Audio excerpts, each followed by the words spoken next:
lot of talk about snow these days, like like winter, like snow. Um, I feel like we don't know enough about snow. I mean, it depends on who you ask the story that they want to tell you, but I feel, I feel like in practice we don't know enough about snow. Like, see, the one thing with snow that we don't know is how long it sticks around. It depends where you are. It depends. It's got a lot. There's a lot of factors to it. But I think science isn't where it needs to be at when it comes to getting us more information about snow. See, the big thing about snow is I feel like we also don't really know where it comes from. Like, yeah, okay, yeah, of course, it comes from the sky. That's pretty obvious. And it's, snow is water. At least that's like what we're told. That's what the consensus is that it's semi-frozen water. But some just doesn't sit right with me about that. I'm not sure why. I think it might just have something to do with, like, the way it look. Why does it turn white? Water's not white. Frozen water is not white. It's clear. It's see-through. But snow, for whatever reason, appears white, even in clumps, even in singular form.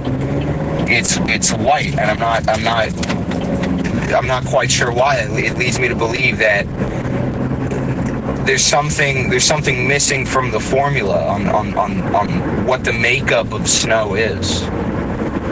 I feel like there's something missing from our knowledge on snow, and maybe that missing thing is also what's making us miss some more information about how long snow sticks around, or the factors that lead to snow staying, or the factors that lead to snow falling. I feel like maybe if we had that missing piece, we'd know a little more. Maybe we'd be able to prepare a little bit more for the winter. A lot of things in this world that we don't know. Snow being one of them. Another thing that a lot of people don't know about is there actually is there's a guy who came up with the word snow. And that's pretty. I feel like it's pretty common knowledge. I don't really need to talk much about that. But it makes you think about where do words come from, right? Like, yeah, we have words. We have dictionaries. We have encyclopedias. We have an abundance of words in the world. Multiple languages, thousands of languages across the planet. But where do all of them come from? We might say, oh, they come from each other. They come from long dead languages. They come from Latin. They come from other languages. But then who created those languages? Where did those languages come from? Is it all at what point does the earliest forms of communication, like, say, like hand signals, or like grunts, or like caveman, or even pre-sapien, like before cavemen, like water animals or echolocation or things like that, those forms of communications, how did we come to grasp meaning from them? Like, who pairs the phonetic word with the meaning of said word? Because they differ in multiple languages, and even then, the roots of the words, they're made up on their own, so they have to come from a different word which has different roots. So I think what I'm trying to say is where does the meaning of everything come from? Where does the meaning of the words that we speak come from? And I think that's just one of those things that we might just never know, because time travel. Time travel is a funny thing because it's hard to grasp. It's hard to put together how one can travel through time, especially because there's a lot of extra things about time travel that we don't know, much like snow. There's a lot of physics going on in time travel. There's a lot of space. There's a lot of scientific elements to time travel that your layman just can't grasp. Like it's very hard to understand. And that's probably the barrier to entry for a lot of time travel going on in the current day.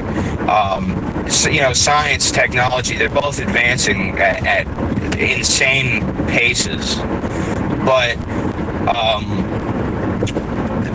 I think our minds are starting to not be able to keep up with the rate at which science and technology are growing. So we're always behind the times. We're always behind what's going on. So when it comes to something like time travel, it exists on a theoretical level, but our minds just don't know how to put that theory into practice yet. At least not in the mainstream. I feel like there's definitely been there's been tidbits here and there of time travel going on in a lot of things that can't be explained. Pretty blatant ones that can't be explained. But maybe if time travel catches on, if it becomes a bigger thing than it is, and maybe we'll be able to learn more about these things that we don't know about, like these dead languages that these words supposedly come from, and we can figure out where those languages came from. We can figure out a lot of things if we are able to put ourselves back in the time period in which those things occurred. So I think that's the biggest thing to come of the new developments in science is the expansion of human knowledge through it. Because you're learning all the time. You learn from the day you're born to the day you die. You're always learning something. So the thing where the science comes in is the science. There's science in learning. There's science. You're learning the science, but you're also you're learning from what the science brings. You're putting the science that you're learning into practice, and then from that you can learn more. It's just a lot of brain power. It's a lot of learning going on, and that's just something it's just something that we have to live with. That's something that's part of our human nature. It's like it's just part. It's just part of us.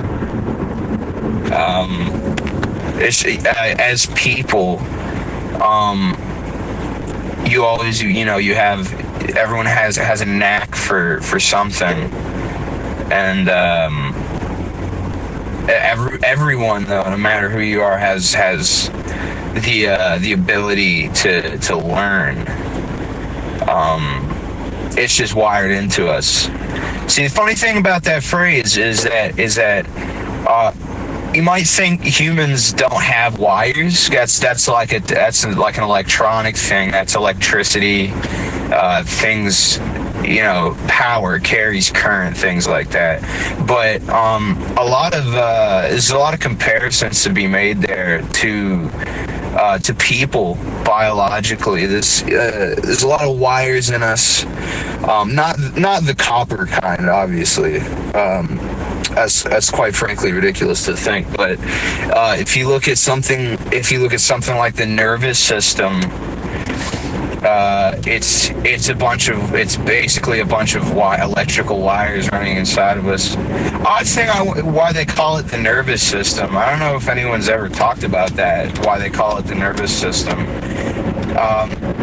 It's because it has to do with nerves, like actual human physical nerves.